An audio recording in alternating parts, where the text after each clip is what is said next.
Hello everyone, I'm Simon, so I'm, I think, the sole representative of the Psychosis Hit here today. And I'm gonna, we've just been approved, so there's not really much to tell you about what we've been doing, so I'm going to tell you a little bit about the journey we've been on to get here. So these are the 5 directors. So there's me, I'm a psychiatrist. Claire and James are both peer directors, so they're people with lived experience of psychosis. Martin is chair of the CCG, and Sarah's an academic who works at Bristol University and at Clark West. This is a bit of a timeline of from May last year. So Sarah and I kind of came together, both being interested in psychosis for sort of different reasons. And there aren't many people in academic circles interested in psychosis research in Bristol, we discovered. So we found each other somehow and worked towards the idea of a hit from kind of late 2014, really, mid 2014. We finally, in May, put together the first peer forum. So what we wanted to do before we even wrote a proposal was to gather as much thinking from people who use mental health services, people who have experience of psychosis, carers for people with psychosis. So we knew that what we were proposing was in line with what people wanted. We got approval in October, and then it took us a little while to kind of get the funds together, and we recruited a project manager in February, Oliver Watson, who works with some of the other hits, so some of you may know him. He works with us.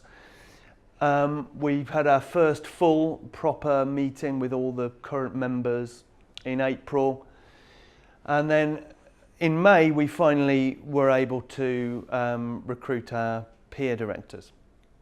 So that's one post, but James and Claire share it. And then we are launching this month. So I'll tell you a little bit more about that now. So we started small. We were just going to put on a little kind of low-key launch event. And we got thinking with various people, including a filmmaker called Conor McCormack, who interestingly made the film you've just watched, albeit in kind of jerky, kind of Francis Bacon-esque mode. He's a local filmmaker, and he's also a member of our hit. And we went to meet with the Watershed, and Mark Cosgrove, who's the curator of the Watershed, is also interested in the idea of using film to get people discussing difficult clinical and other concepts. And so we worked with him and conceived of the idea of putting on a film season. So that's what we have done, and the first film was on Monday. Keen, film by Lodge Kerrigan from 2004 about a guy who, you don't know whether this has really happened or not, but believes he's lost a child. His child's been abducted, and he's what you see portrayed is the distress that he's in. He then happens upon a woman who's got a 7-year-old daughter, the age his daughter was when she was abducted, and the film plays out how that relationship works. On Monday, if any of you are free, Monday 6 o'clock at the Watershed, we're showing a documentary by French documentary maker Nicolas Philibert about a clinic in France, La Borde, which is run on Marxist/Lacanian principles. So essentially it is for people in extreme states of distress, people with what we might call psychosis, go and live, and all jobs there are shared between clinical staff and patients and everyone. And this is a documentary which depicts their putting on of their summer play.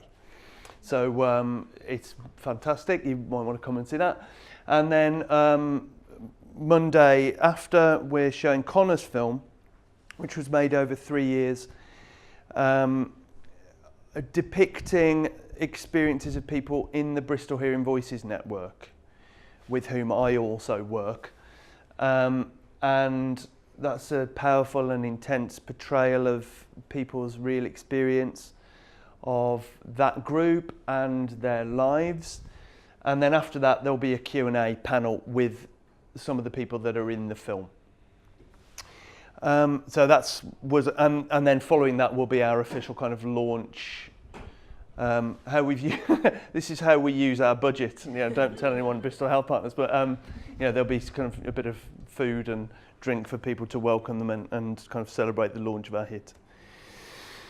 So as I said, one of our, I guess, pillars from the beginning has been that we must have users driving and guiding everything that we do. This cannot be experts, academics, clinicians telling people about how services should be. It's very important for this disempowered, disenfranchised group who often can't speak with as powerful voices as we can.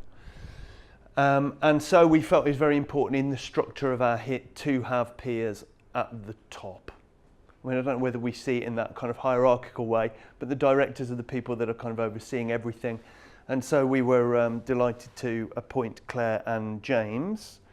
Sad they couldn't be here today, but they will be at the launch event. So they'll be at the films if any of you come, so you get to meet them if you want to. So I'll just briefly tell you, because I probably haven't got that long, have I? A few minutes. I'll tell you briefly about our work streams. So we have 8, and they are these. This is by no means in order of priority. It's just in order of how they came out. So the first is about employment. This is not about saying that everyone with psychosis should be in employment. That would be a very powerful and concerning political statement. What this is about is equality of opportunity. So what we know is that in this group of people, a very small proportion of them are in any kind of employment. It's about 11%. It's difficult to research that, but there's about 11% as far as we know. So what we want to try and do in some way is work with employers and work with the other BHP partner organisations to in some way improve access to the opportunity to work if people so choose. And employment may mean gainful employment, but it may mean other kinds of things like volunteering and so on. So that's that work stream. Hospitalisation is about overall improving the experience of hospital for people with psychosis. So that might be reducing inappropriate hospital admissions. So, for example, avoiding hospital admission for those that might be treated outside hospital. Inappropriate admissions are also sending people 200 miles away from your family to be hospitalised, or in other inappropriate settings. For example, there's a problem in Bristol with people being detained under the Mental Health Act in general hospitals, which are inappropriate settings. They're not set up to deal with people who are in extreme states of psychological distress. The other thing is about how to improve the psychiatric hospital environments in Bristol. So how to help them be more therapeutic, how to improve access to psychological therapies inside hospitals and so on. The third is physical health. So we know there are huge health inequalities between mental health and physical health care, nationally, internationally. And what we want to try and do is improve the physical health of this population. The fourth is care pathways. I'm sure everybody who works in a HIT knows that care pathways are massively complicated for all the disorders you work with. But for psychosis, it's unfathomably complex, and we need to get our heads around how do people access help? Where do they access help from? Sometimes this group get help when they don't want it. So there are traumatic pathways in, for example, people who get arrested, people in prisons and so on, who are suffering what we might call psychoses, we need to work out what their care pathways should be. The fifth is trauma. So this is about trying to increase the emphasis on the idea that people who have psychotic experiences, the question might be, rather than what's wrong with you, what happened to you? So a sense of how do we explore the experiences that led to someone's psychosis. So that's that.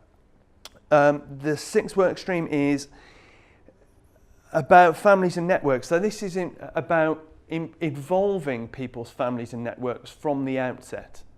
Now that is obviously a complex thing because people can have very complicated relationships with their families and networks. But this is about trying to address the sense that often carers and families feel disenfranchised and alienated from people's care. That's across mental health services, but particularly for this group. How can we help involve them? These are often the people that are delivering the care most of the time, and they're certainly the people that know more about what's going on for that person's context at that moment. So it's trying to involve, not enforce, you must have, but allow that to happen if it should.